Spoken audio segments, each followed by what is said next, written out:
Uh-oh, we got a problem here. Let's figure out our gear ratio without taking anything apart. And I bought this. It's another day working in the garage on the abandoned 1956 Chevy. We're gonna replace the pinion seal on the rear axle. It's gotta be done because I know it was leaking when the car was last driven years ago. And the way I tackle this job may or may not include some controversial tactics. We'll find out. And while we're down there, we're gonna verify our gear ratio in our rear axle. Now there is a tag, something flew by my face. There is a tag from the factory that does indicate a certain gear ratio, but I want to confirm that, and there's a neat way that we can figure that out. It's gonna be good. We're also gonna make a run over to another shop and pick up some parts for our car. You may think that I'm a bubble off plum for not putting the new pinion seal in when the rear axle was, you know, not in the car and there was tons of space to walk around it and you didn't have to climb through a jungle gym to get to it. Well, the new pinion seal didn't show up on time and we had to keep moving along. Alright, I'm going to go in through the trunk because there's no trunk floor, and you're going to go underneath.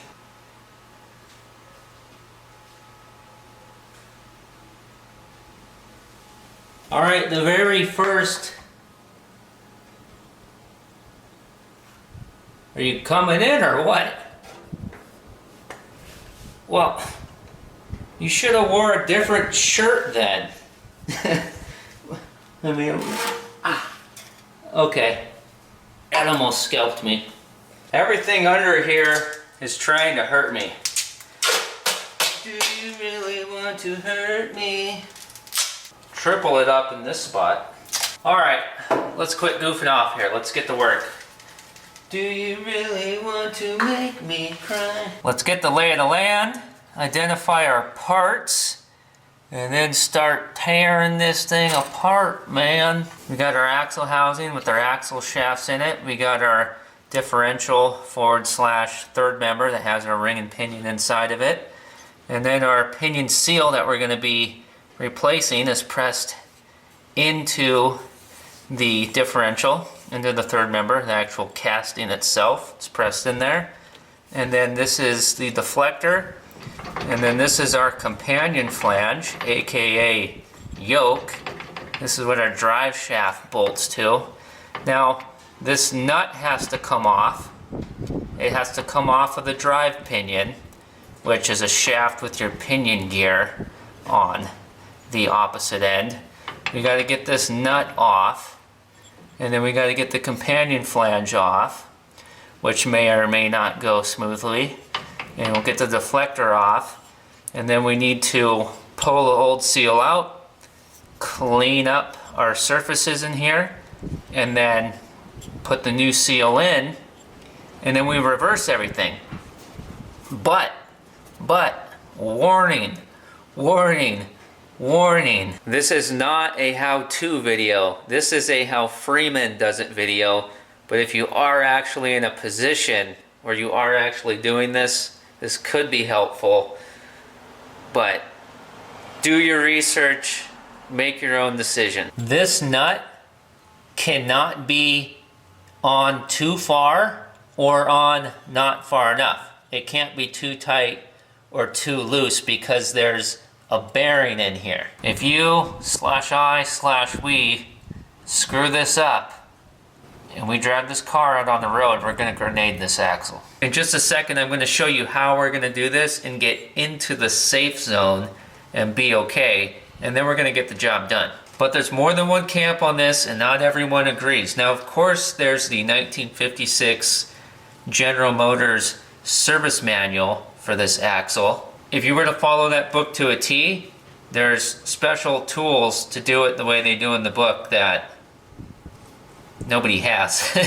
So in the regular real world, one camp says count the splines that you can see, and then when you put the nut back on, put it back on so that you have the same number of splines sticking out on the drive pinion, but there's not really a lot of threads there. That gets a little tricky.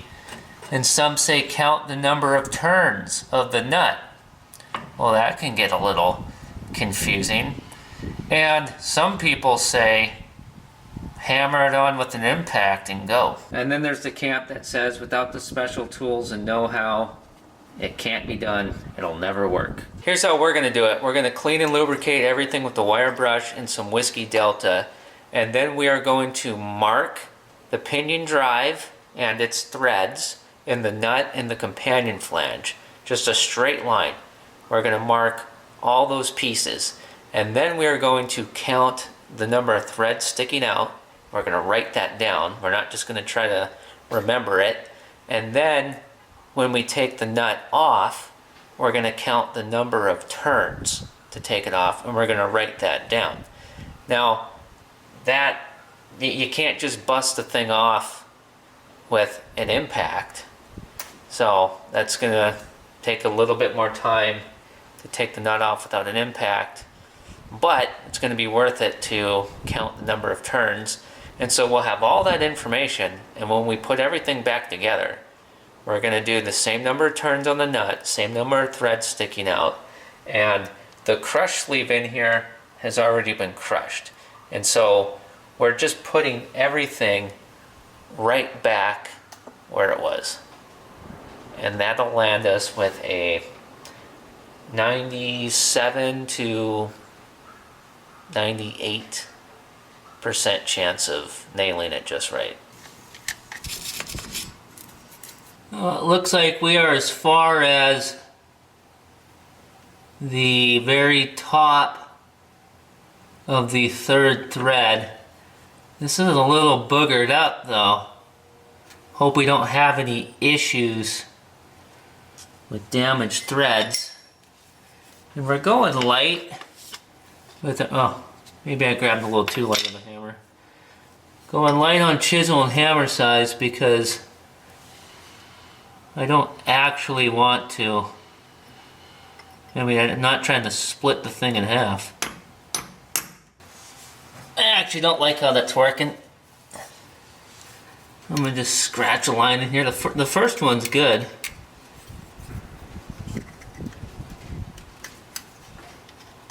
Right there, there's that mark. And then I put a mark there and there. I didn't remove metal, just a scratch. Now comes the fun part of trying to bust that thing off of there.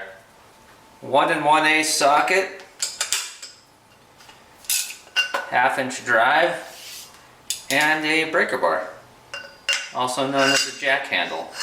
From standing here looking at the axle, to loosen that nut we got to turn it clockwise, which means when we put the breaker bar on, it's going to be out this way and we're going to be pushing down. Hopefully we have enough room. And we could do it on that side of the car. We could flip-flop it, but it's easier to push down than it is to pull up. Because if we push down, we can put our knees on the bar and use our weight. Everything's going to turn on us though. So we're going to jam it with this tire iron. It'll be wanting to turn that way. So that's why we're gonna place this in there. And hopefully the nut breaks loose before the threads on the brand new wheel studs get destroyed. Nothing wrong with engines in your way, stacked up like cordwood. That's a good problem to have. As long as at least half of them run. Alrighty, we are on, we are in place, we are clicked up as high as we can go. We are jammed into the concrete, which is pretty sweet. Alright, let's give this a go. And let's just keep it rolling. Just keep the shot rolling.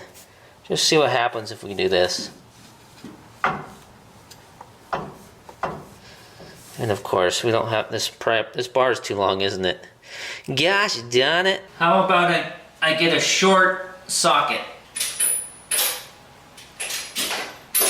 Well, it turns out I don't have a 1 1/8 socket. Short, that is a short well. I have a 1 1/16, but that doesn't do us any good.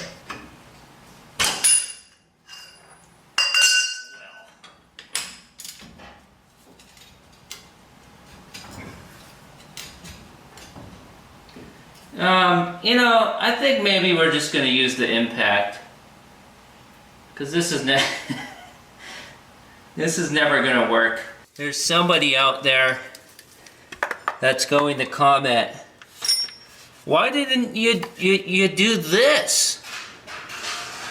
And then I'll think, yeah, that's genius.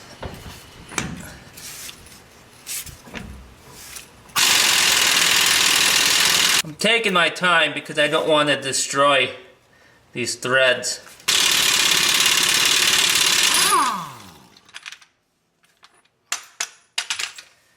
This house is clear.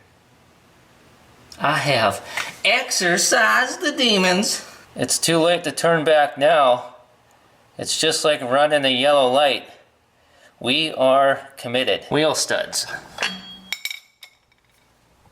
Unfazed. But the question is the companion flange going to come off easily? Or is this thing going to need a beating? Oh, it moved. Oh, it's coming. Nice. If this deflector were to be damaged, which it's not, ours looks fine.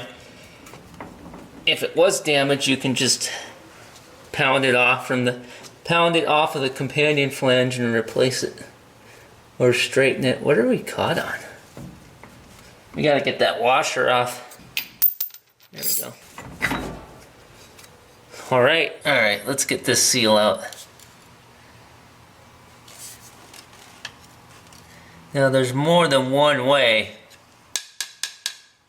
to skin a raccoon. You could drill holes in this, and put a screw in it, and then pry on that screw or pull on it, or you could run a self-tapper through the seal, or you could use a fancy-dancy special tool. In the 1956 Chevrolet repair manual, they're using some pretty snazzy stuff. I'm trying to do this without knocking this greasage, debris here onto these splines and these threads, because that way we don't have to clean. Almost just knocked it all on there. If we get it on there, it's just gonna create a situation where we have to sit under here even longer and clean. Here we go, we're about to come off now. Now I don't want it to just pop out and then drop onto this, on our splines here, because then all this stuff will fall off. You know, the book actually says not to do this with a screwdriver like this. It says something about damaging this, which we are damaging a little bit. I'm being so gentilly laced with it because I really do not want to knock all that junk on there. Which, after spending all this time doing this, it's probably what's going to happen anyways. But a man can dream, can't he?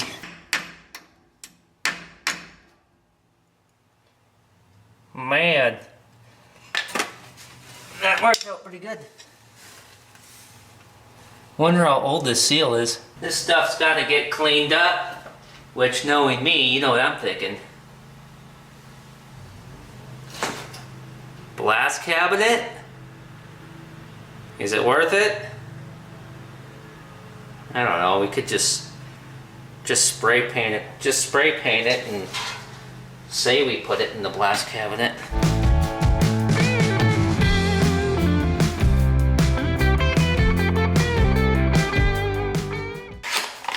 Let's do a little sealage comparage. It's identical. That's good. Brand new fresh seal. What we're gonna do is put a very, very light coating of grease around the outside of the new seal, just to help it slip on in. And we're also going to put a very light coat of grease on the rubber in here, just to help prevent it from getting torn. Just a very thin coating, not much at all. We're going to put this in the box to keep it from getting dirty while we drag our carcass down under there. Let's not be lazy. Let's put that back up here, or most likely we'll regret it. You just need to wipe away any debris that might be in here, because we want our seal to be able to go in properly and not leak. Just cleaning up the splines and we'll be good.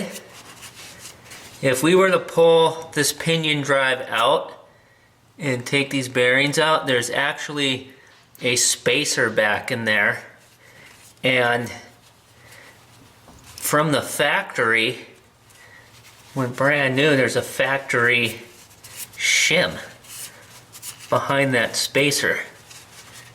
And if you were to take this apart to do service, the book from 1956 says to take that shim out and discard it. But we are not pulling any of this out. We are just leaving this alone. There could be the shim, factory shim in there. There might not be. Who knows if this has ever been completely taken apart or not. But we're not going to find out. We're just going to leave everything the way it is, put the seal in, put our companion flange back on and the nut, and then when we take the car down the road and we find out that we didn't do it right and the rear end blows up, then we'll take it all apart and look for a factory shim. And let me add that the book says some axles may have that factory shim. Keyword some. Okay. See, this is the easy part right here. You know, and you could actually do this job a lot faster than we're doing it here. But I pretty much just devoted an entire video to doing this because I knew it was going to be a big pain having to be underneath this car like this and doing it. Alright. I grabbed our biggest, best, and brightest pieces from our U-joint press kit. Okay, well you're too small, you're too big, you're just right.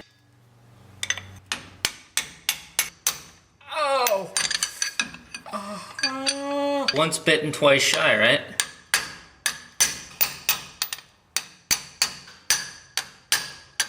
Yeah, I'm confident in that. That's a job well done there. Now for the next part.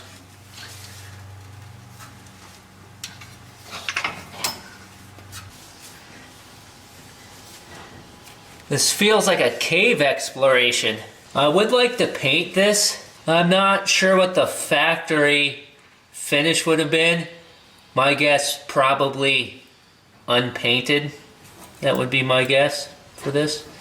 This is red oxide here. That's what this is supposed to be, but the companion flange, probably unpainted. Alright, here goes nothing. This is the challenging part of this, is the nerve and the gumption it takes to put this on and assume it's going to be okay. I'm going to get some grease on my finger and put it on the outside of the companion flange, or when it slides through the inside of the seal. Okay, we will pretend that that's actually going to do something. Ow. And it did. It's going on a lot easier.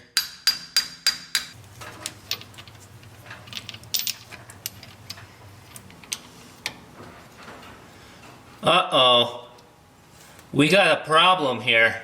Our threads here are a little jacked up. They were before we even took the nut off. A little bit.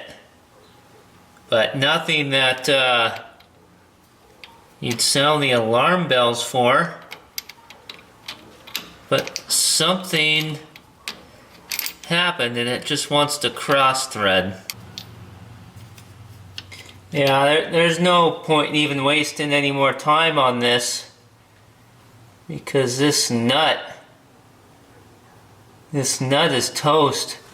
But it's nice to know that the nut is softer than our pinion here. So that way, if something like this happens, the nut gets destroyed and not the actual pinion shaft. Is that called engineering? Is that what that is? Yeah, we're not going to finish this pinion seal install today. We're not going to have it buttoned back up anyway. So in a second here, let's figure out our gear ratio. But yeah, the nut, the threads inside of it are a little too jacked up for my liking. Who knows how many times it's been taken off and put back on. So it's just probably best just to get a new one. And you're not going to find that at the hardware store. It's going to be kind of a special order item, so that'll take some days. The very start of the threads on the pinion could use a little dressing up as well, so we'll make sure we take care of that before we thread a new nut on. Let's figure out our gear ratio without taking anything apart. The shape of this factory tag here tells us that we should have 411s in here. We're gonna jam the axle on one side of the car and prevent it from being able to turn. We're gonna rotate the axle one rotation, and during that one rotation we're gonna count how many rotations the yoke does. I'm just gonna put my thumb right here where this wheel stud is. We'll just start here, and so I know when we go around once. So let's start going. Okay, that's a half. That's 1, 1.5, 2 rotations.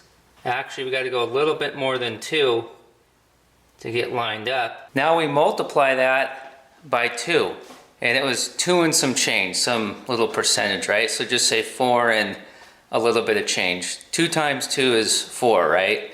So yeah, 411. We're right in that ballpark. The tag's got to be correct. It's 411. Some extra cool turkey tidbits about this is the reason why we jammed that side over there is because we have an open differential. So if we have both the tires off the ground, or no tires, so both sides are up off the ground, and we rotate one side, the other side is going to rotate in the opposite direction, and the yoke's not going to turn. Jamming one side with the tire iron like we did, that kind of simulates how it would be if you just wanted to do this for fun on a vehicle that has wheels and tires on it. Maybe you drive it every day and you want to do this in your driveway. You could just jack up one corner in the back, just one side, and let the tire on the other side just stay in contact with the ground, and that'll keep it from rotating in the opposite direction as you turn your tire on one side. Another thing that's cool is if this was a posi or a full spool, mini spool, some type of locking differential where both sides turn at the same time together, you wouldn't have to jam anything. you just pick both wheels and tires or the whole thing up off the ground and then just rotate either side, because the opposite side will rotate with the side that you're rotating, and you will not multiply the number of yoke rotations by 2. If this was locked or a posi, we could just do one rotation on the axle or tire, and that yoke would make 4 full revolutions instead of 2. And whether you're multiplying by 2 or not, if you come up with 3.5 revolutions, 3.5, you probably got 350s, or a little bit more than 3.5, maybe 355s. 3 3/4 revolutions, maybe 373s. And here's something else that's neat that I figured out once by accident. I bet you anything, with this open differential, if we unjam that side and then crawl under here and turn and rotate the yoke by hand, I bet you we'll get 4 full rotations instead of 2. I have this wheel stud centered so that I have some sort of point of reference for knowing that I've gone 1 full revolution. All right, here we go. That's half. And that's 1. 1.5. 2. 2.5. Sound like I'm counting down to a toddler. 3. If you don't do what I say in 3 seconds. 3.5. And then 4. Where are we? We're right about it, up at the top, huh? Yeah. 4 rotations, my brother. Ow. All right, let's hop in the truck, go meet this guy, pick up these parts.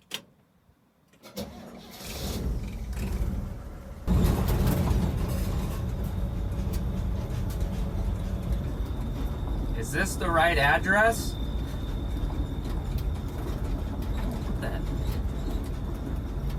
A lemur or a raccoon or a ringtail or something. Well, there was a deer right there, but a car drove by and scared it. Yeah, I would say we got a pretty good bounty.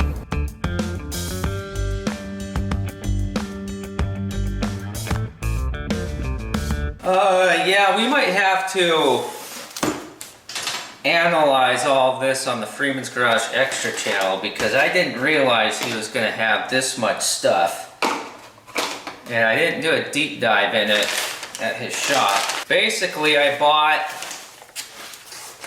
everything that's in here, which I'm not sure what's all in there, and I bought these containers, and I bought this. And he just gave me this water pump off of a 265. It might be good, it might not. Either way, it could be a core, or it could be, we could rebuild it. A water pump will go right up to our 1987 350 that we've got slated for the 56 Chevy, so that's cool. And after I bought all this from him, he said, "Do you use points?" And I said, "Absolutely." And then he tossed these to me. 2 brand new sets of points, and then I don't think I bought this. I think he just gave this to me. Yeah, I don't think this was in the pile of stuff I was buying from him. I think he just handed it to me. It's a reprint from 55, of course. Reprint from 55 for the 56. This is going to come in very handy.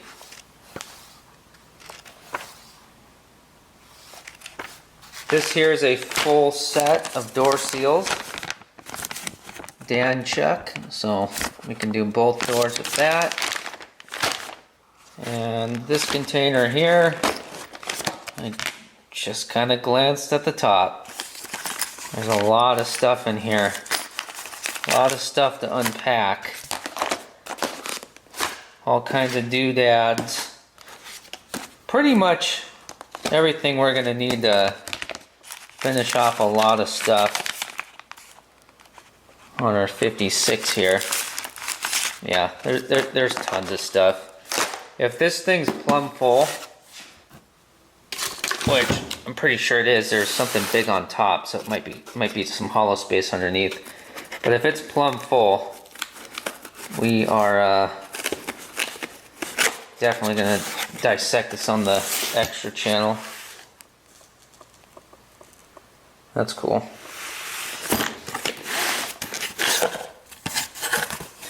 Now, here's what I saw. I did see in here that I really wanted.